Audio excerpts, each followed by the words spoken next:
welcome back to my channel NCERT Maths with Pradeep. Today we are continuing our introduction topic of chapter 6, that is square and square roots. So today's topic is what are the different methods of finding square roots. But before that, first of all, let's see what is a square root. So square root of a number is always given by this symbol, that is this and this.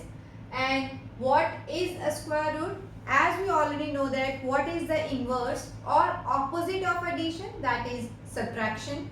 What is the inverse operation or opposite operation for multiplication? This is division. In the same case, inverse operation for square numbers will be square root. Okay, this is just the opposite of square numbers. As we already know that 36 is a square number because this can be written as 6 into 6 or 6 square. Then if I say what is the square root of 36, answer will be 6. So square root of 36 will be written as this way, and answer for this is this square will be cancelled and answer is 6. Okay, so this square root symbol has exponent 1 by 2. Actually what happened is, when I write square root of 36, this means that this square and then whole under root. So under root or square root, same thing. So square root is same as power 1 by 2. So if power 1 by 2 like this is explained in the chapter exponents and powers, that 2 into 1 by 2.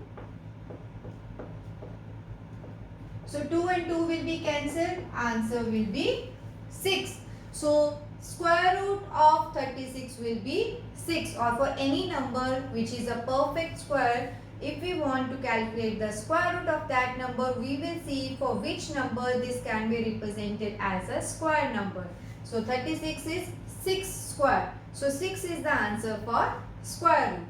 So for finding these square root, we have three different methods. So first method is repeated subtraction, second is prime factorization, and third is long division method. So let's study all these methods one by one. So first one is repeated subtraction.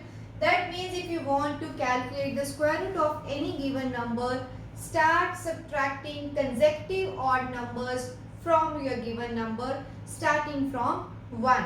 If in the last you have your remainder 0, then we will count the number of steps and the number of steps will give you what is the square root. If your final answer is not 0, then you can say that that number is not a perfect square. So let's take an example. Suppose I want to find the square root of 36 with the help of this method. 36 we already know that square root of 36 is 6. Let's verify here. So we'll start subtracting first odd number. So first odd number is 1, answer is 35.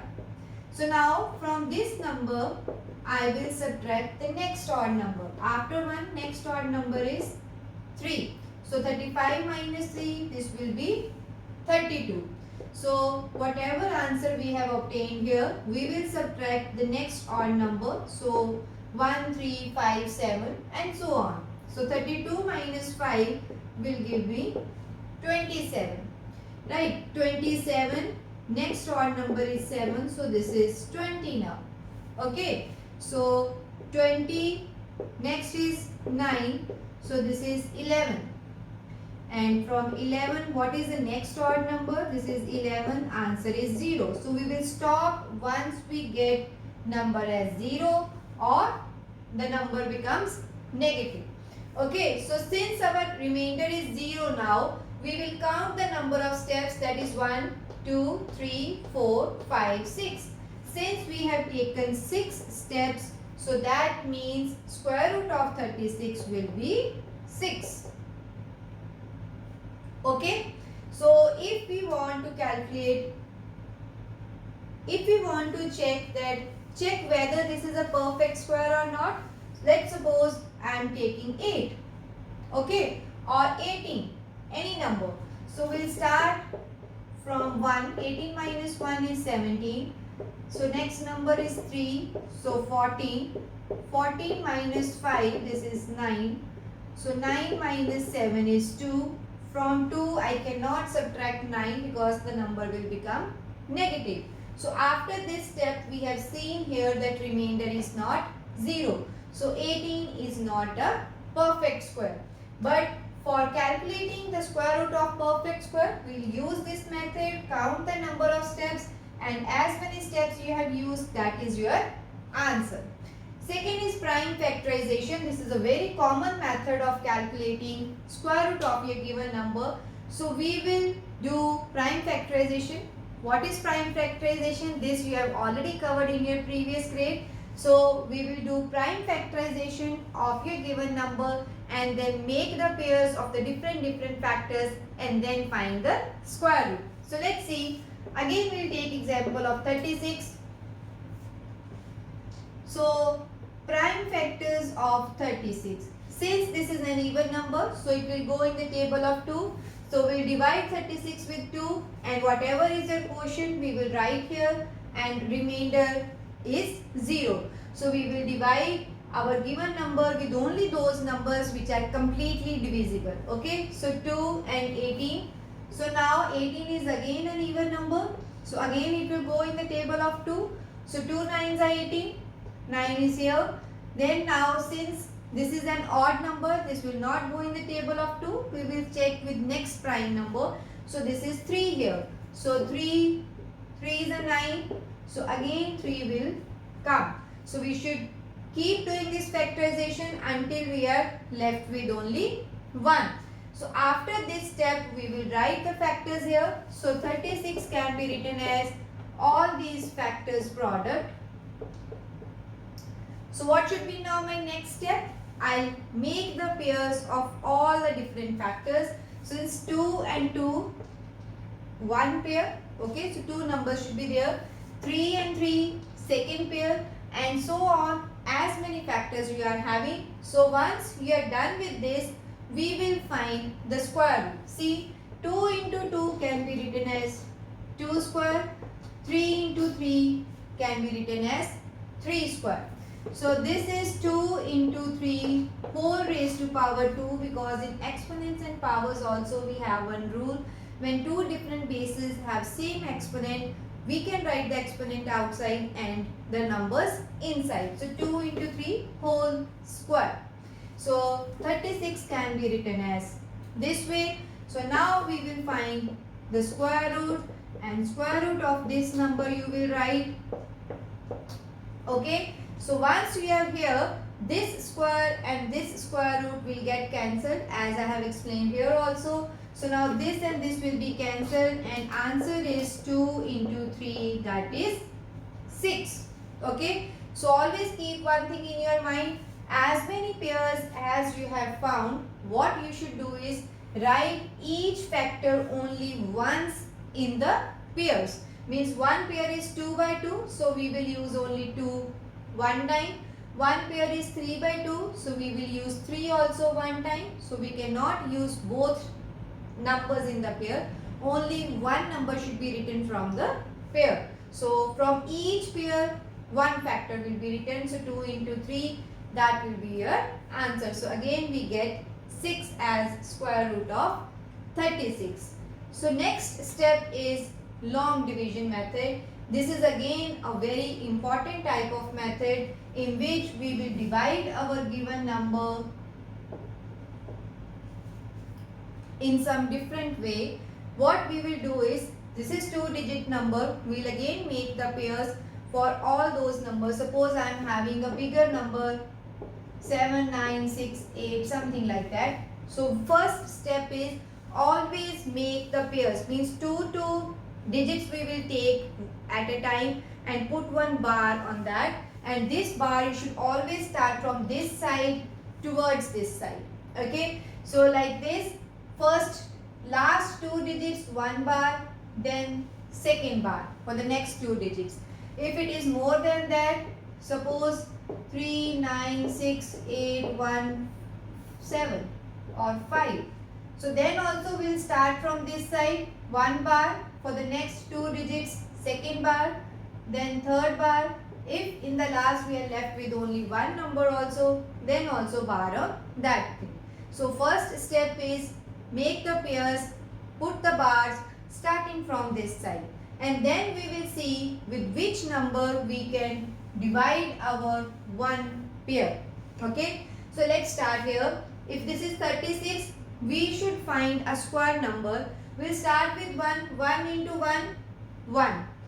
2 into 2, 4. That means whatever number you are writing here, same number you should put up and then multiply them. So we have two options. When we multiply different numbers, one thing is we'll definitely get this number, or second thing is our number is not same as our required number. Either it should be smaller or it should exceed that number. Once your number exceeds that given number, your previous number will be your answer here. So first of all, let's see. 1 into 1 will be 1. 2 into 2 will give me 4. 3 into 3 is 9. 4 into 4 will give me 16. 5 into 5 is 25. And 6 into 6 will give me 36. Since I get the exactly same number, so I will use this 6 here, 6 here, and then 36. Then you will subtract these two numbers and answer is 0. If your answer is 0, that means that number is a perfect square and your answer should be the quotient of your division. So this is very simple. Now let's see some bigger number.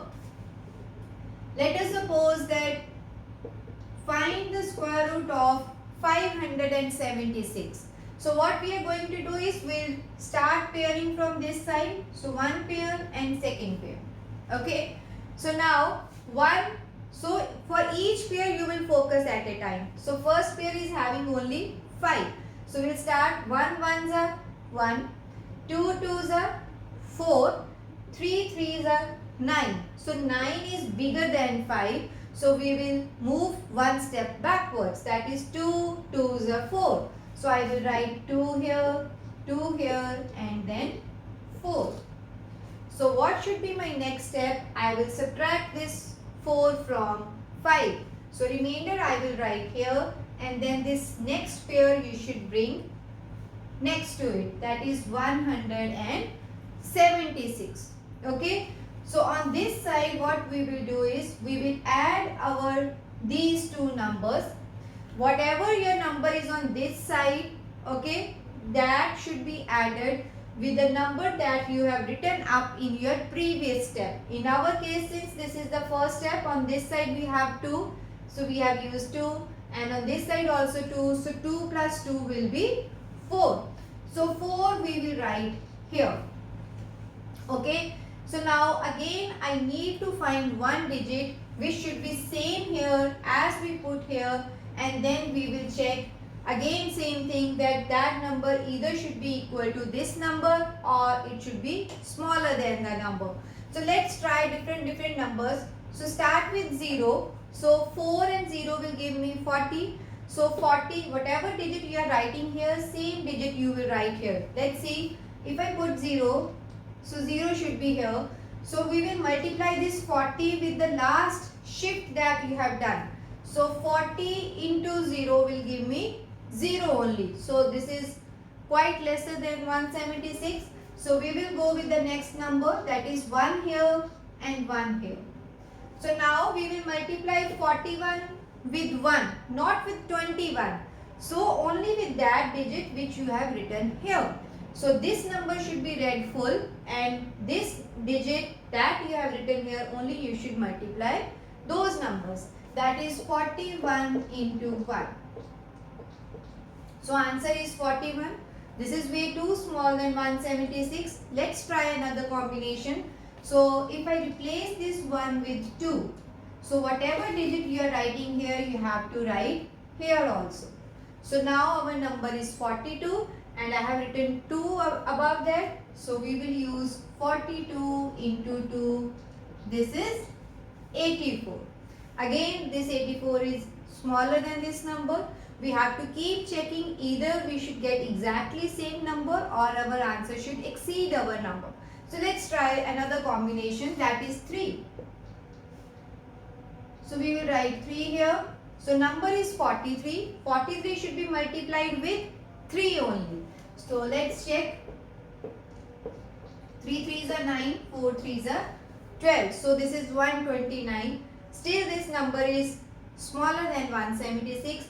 Let's try another number. So in place of 3, if I write 4. So let it be 4. So this should also be 4. So now 44 into 4, let's check.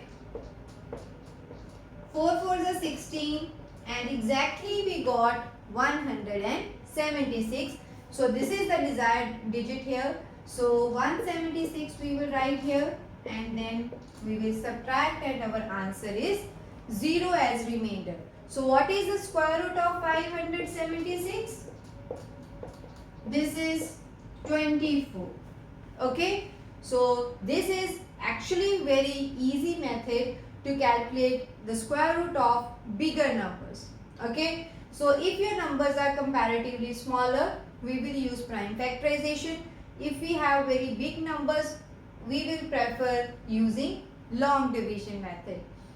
So I want to tell you one trick. Rather than doing this 41 with 1, 42 with 2, 43 with 3, you can skip few steps. What is the trick is that whatever number is here, that is 4, you will take first two numbers and 4 and 17. Okay, so now we will see in the table of 4 which is the nearest number, that is 17. So we know that 4 4s are 16. So directly we can check with 44. Means you should check here this number with these two digits. Okay, so nearby number you can guess from that and then directly you can roughly multiply this. If your number exceeds, then go to the previous step. If your number is exactly same, just do it and you can do these calculations in a quicker way.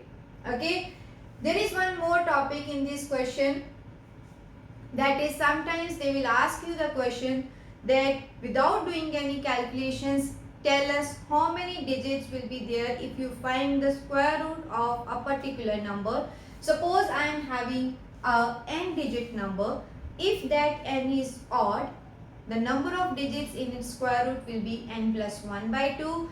If that number is even, directly n by 2 will give me the square root digits. Okay, as explained here, since this is 2-digit number, so n is 2 here, so 2 by 2 is 1, that means answer will have only 1 digit. Okay, so in this case this is 576, 3-digit number. 3 itself is an odd number, so what I told you, n plus 1, so 3 plus 1, that is 4. 4 by 2 will give me 2. So answer will always be a 2-digit number. So what I am telling you that if I have any n digit number and it depends this n is even or n is odd. If n is even, directly n by 2 will give you how many digits will the square root of that number will have. And if your n is odd, then it will be n plus 1 by 2. So n plus 1 by 2 will give you the number of digits in the square root of the number. So all these methods have their own applications which we will discuss in our next video. I hope you are clear with how to calculate the square root of any number by all these methods. So this is all about this video. See you in my next video with some important topics related to these methods of square root. Thank you.